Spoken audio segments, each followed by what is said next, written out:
Guys, thank you so much. What's up my people? How you doing? It's been amazing day here, man. Kuna vitu zimekuwa happen, and I know most of you been asking me, Ricky, why don't you do something about hii Shakahola thing?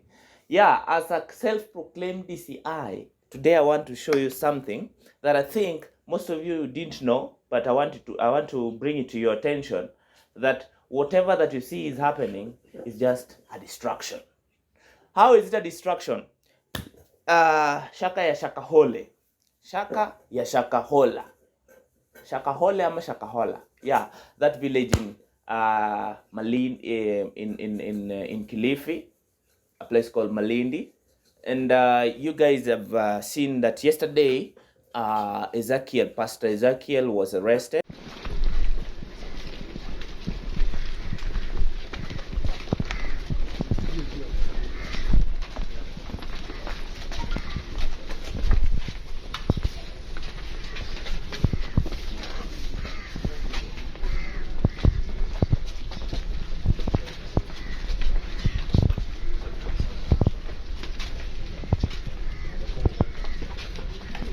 Hakuna kuingia.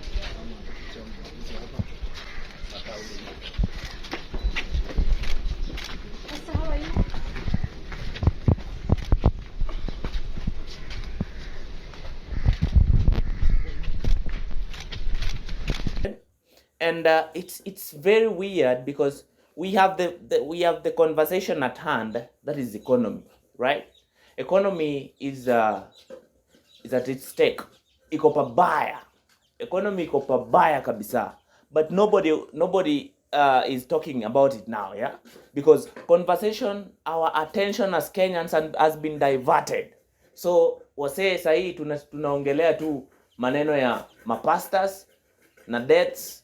Of course, we are very sorry for the departed souls, and we really want the government to do something, because as we speak today, as at yesterday night, 104 bodies had been found buried, and they had to be exhumed, right?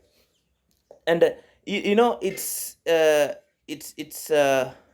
very important that we go bit by bit. I want to bring it to your attention something that you don't know about this thing, yeah? So I don't know whether we start with Pastor Ezekiel or Mackenzie. Let's start with Mackenzie. Paul Mackenzie has been in this pastoral work from 20, I think for a good part of his life. Then in 2019 he stops, and he sells a couple of his wealth to Pastor Ezekiel, right? I know you didn't know that. So how is Pastor Ezekiel involved in this? This 800-acre piece of land, actually we should not call it a piece. 800 acres is very big, and nobody should call it a piece, right? And you don't just acquire such land like that. It is said that Mackenzie doesn't have a proper documentation of these lands, yeah, because he collected this land from different people, and these different people are the victims. These people you see dead and buried, it is said that they were the owners of this land. So this guy would come to you and approach you. This is Mackenzie now we are talking about. Mackenzie would come and tell you that, I need this piece of land from you, and this is what you should do to me. Kindly, guys, stima imeenda, stima imezama. But the thing is, let's just continue. So he comes and acquire a piece of land from you. Then he tells you that, I need this piece of land. So the first thing is that maybe you join my church. Then I give you the first down payment. We do the transfer. Then so long as the title deed is in my name, you just, I'll give the rest because I'm your pastor here. So he comes up with this false teaching and forcing people to join church and do the fasting. And this fasting is not just the regular fasting that we know. So people are fasting and people are dying, right? So you fast till death to meet your maker. And then what happens when you die? He now owns the property. But I don't know whether to blame Mackenzie or to blame the followers. Guys, who should we blame? Is it the followers or the Mackenzie? Because it was their choice. They had the choice of shifting their mind. Why should I starve to death to meet my maker? Yet death is there. Yeah? Okay, we are very sorry. We are talking about this, but we have to talk about it. There are certain things that people don't want to talk about. Now, then, after, okay, I know somebody can come up with a solution. Everybody, maybe everybody wants to go to heaven, but what happens if that heaven is not there? What happens? Now you are dead, you've shortened your life, because it is God that giveth the life and taketh it, right? That's what we are told in the Bible. And now we don't know what happens after death. And you are here, you want to fasten the process by starving to death. Kili kichwani. Nice. Yesterday morning, Boni Halwale now started, because he is a senator of Kakamega and is one of the learned individuals that we have in the country. And now, after these incidents, that they are now realizing that there are more bodies that are being discovered, buried. Now they want now to start questioning all pastors and all so-called prophets. I don't know whether they are prophets. I don't want to judge. I don't want to say anything, but they are prophets, right? So-called war, so-called Ezekiel, so-called Nganga, so-called, I don't know. There are many. Now, pastors are coming in and starting to say that everybody should have a self-audit, or the government should do an audit to everybody, so that we get to know how they acquired their wealth.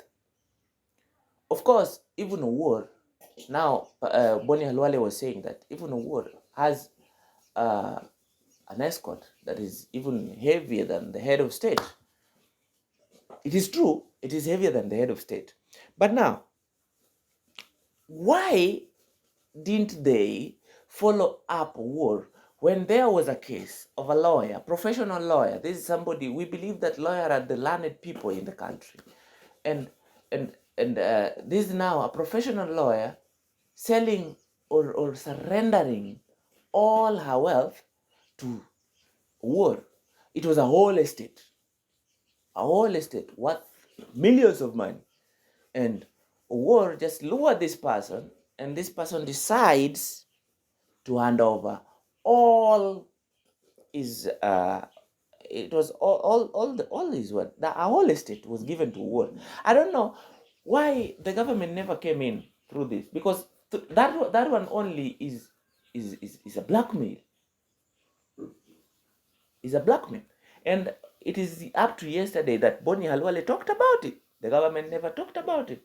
No leader never talked about it. But up to yesterday, Boni Halwale talked about it. Now, the main conversation here is Nja. But now that they know that this is a point of focus and can divert attention of Kenyans, they now move towards Shakahola thing. Okay, Shakahola thing, we want to look at it in two ways. One, I believe that there is somebody who is being targeted. That is one. Why am I saying that? Two, I believe that maybe the government now wants just to put all their energy and focus on this, because they've realized the whole population of Kenya is now focusing on this. Because nobody is now talking of maandamano. Nobody now is talking of high cost of living. Everybody has changed their attention. Their attention has been diverted, right? So, I really think that somebody is being targeted. That is why I said one. There are two things, two bits. Let's start with this. Someone is being targeted. I have something here. At some point, I saw this post. Terrorism, radicalization, question mark. They are not serious about getting justice to these people hurted by Mackenzie. They have their eyes elsewhere. You see, they have their eyes elsewhere. Elsewhere to means what? Some of us, some of us know who the target is. The one man who refused to endorse the government of the day, he who has been begged and requested by the first lady. You see, the first lady here is who? Mama Kanisa himself, Mama Kanisa herself. Mama Kanisa herself begged this person to come to the State House to pray for the prayer things. Yeah? And they've learned that this person has been taking sides towards towards opposition. So meaning this guy has always been on the opposition side.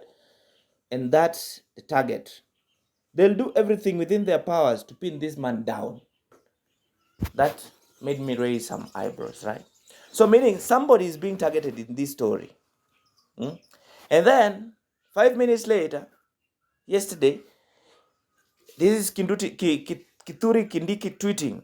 It is notified for the information of the general public that today, Thursday, 27th April 2023, Mr. Ezekiel Ombokodero, the head of the New Life Prayer Center Church at Mavueni within Malindi Sub-County of Kilifi County, has been arrested and is being processed to face criminal charges related to mass killing of his followers. The said church has been shut down. The over 100 people who were held up at the premises have been evacuated and they will be required to record a statement. We together? So when the church was closed down, there were 100 people in this church and they've been held hostage to record a statement with the police. Not bad, not wrong.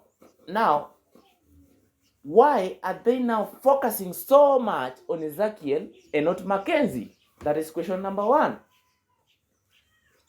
Why are they now bringing issues that have always been there and they've not been talking about, but now they're pinning them down on Pastor Ezekiel and not Mackenzie? When the meeting at State House was called, Mackenzie was invited and he was there with the First Lady. Everybody saw that. Pictures are everywhere. Nobody's talking about it. Remember, yesterday, Deputy President's wife, I don't know, what's the name? Anita Nani? I don't know, but Gachagwa's wife held a meeting with the women somewhere, I don't know, I think in the region, within the country though, but I don't know where the place was. And she said, and I quote, that why is it that when now a religious leader has been caught up in a mess, they are involving the whole church and they start bringing in people? Do you know why she was saying this?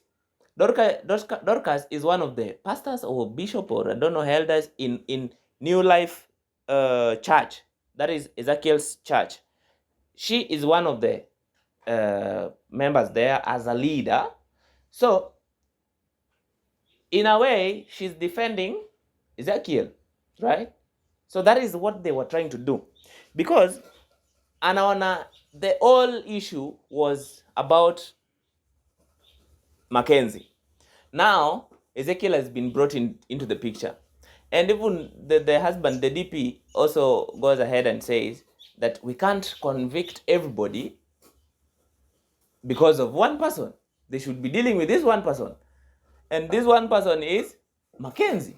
And I also see that they should deal with Mackenzie first. Then they now come back to Ezekiel. Now, Ezekiel was arrested at the airport the other day.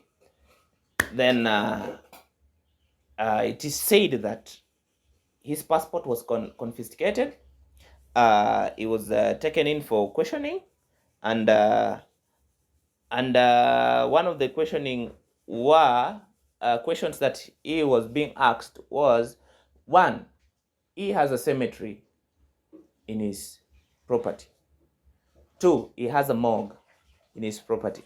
So everybody is asking, from January up to 13th March, there are 120 bodies that were taken from his church to that morgue, and no police statement was recorded, no investigation was done, and these bodies were taken there. Now this is the part two. Part one is that seemingly Ezekiel is a target. Part two, that was part one. Now part two is that how comes Ezekiel has been running this morgue in his property for this period of time? How comes 100 bodies were taken to his from his church to this morgue without police doing anything? And in fact, there was a police station that was to be built in this estate, in his estate, because it is said that that place used to be a bush, and currently when you see it, it is like a whole estate. This guy claims to, I don't know his claim, or he claims, or he has been doing miracles by healing. He's been healing people. People have been traveling all over the world, from different parts of the world, to come to see